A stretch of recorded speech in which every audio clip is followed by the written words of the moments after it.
Good afternoon, everybody. Welcome to the Israel Brief, proudly brought to you by these guys, Lay of the Land, and hosted by myself, Rolene Marks. And we bring you those top stories from Israel every Monday to Thursday right here on this social media network.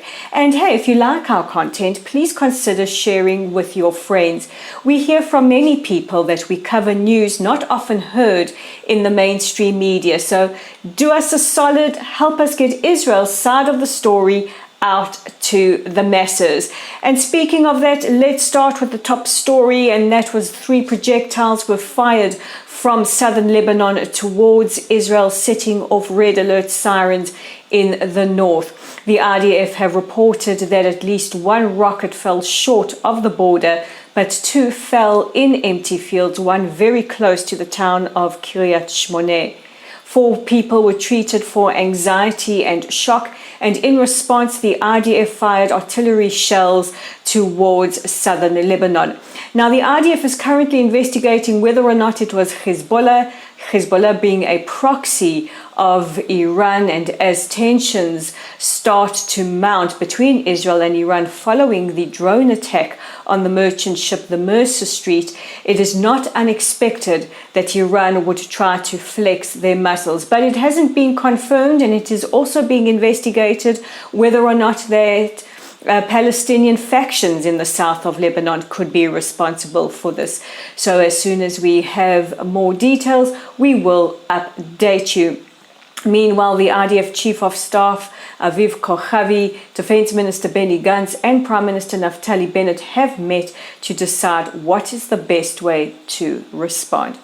And speaking of Iran and the Mercer Street attack, our ambassador to the United Nations, Gilad Erdan, addressed the UN Security Council and appealed to the Council to both condemn and sanction Iran.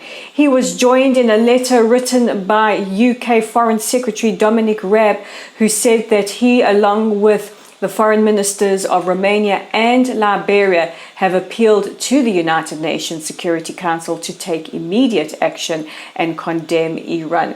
As we speak, or as this is being recorded, our Foreign Minister Yair Lapid and Defense Minister Benny Gantz are addressing a group of foreign ambassadors. And in the briefing, what we can confirm is that our Defense Minister Gantz has said that Iran are just 10 weeks away from obtaining enough material to make a nuclear bomb. And also, it was announced that Saeed Arajari is the Iranian Revolutionary Guard who is responsible for the drone attack on the Mercer Street. So we do have the definitive proof and the intelligence that Iran was most definitely behind this attack. And speaking of attacks, once again, we have a verbal one from US Congresswoman Rashida Tlaib. She was the opening speaker at the Democratic Socialist National Convention last night, and the Anti-Defamation League CEO Jonathan Greenblatt rather has condemned her for comments that she made.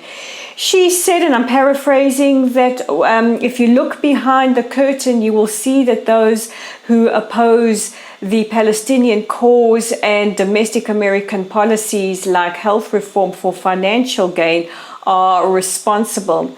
Now, one only has to look at medieval history and Rashida Tlaib's own record of making anti-Semitic comments to know that she is very much, as Jonathan Greenblatt said, using an anti-Semitic dog whistle. And she has been roundly condemned by Jewish organizations across the board for her comments. And our last story takes us to the Olympics, and we were hoping to see our wonderful equestrian Ashley Bond, who qualified for the final, taking a medal. Unfortunately, she hasn't managed to do so, but we are so proud of Ashley and her horse Donatello, who is fast becoming my favorite athlete at the Games. And yesterday we spoke about our baseball team taking on the Dominican Republic.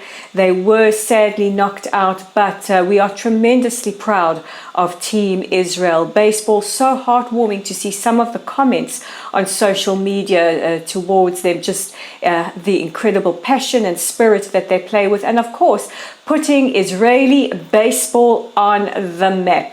So we look forward to bringing you more results. And hey, our Olympics aren't over yet. Don't forget to check out our original content online on our website at www.layoftheland.online. We have an article there by Dave Kaplan about these Olympic Games. Also, check out our Facebook page. If you haven't liked or followed us already, please do so. And if you like this news report, please share with as many people as possible. We're also on YouTube. Our channel is The Israel Brief. Please click on that red subscribe button and you will be notified every time we post a brief. And we are also on Twitter at Lay of the Land 5. That's at Lay of the Land 5. So with the Wednesday edition of the Israel Brief, and from an incredibly hot Israel, very, very humid as well, I'm Rolene Marks, wishing you all good health and safety, and we'll see you tomorrow for another edition of the Israel Brief.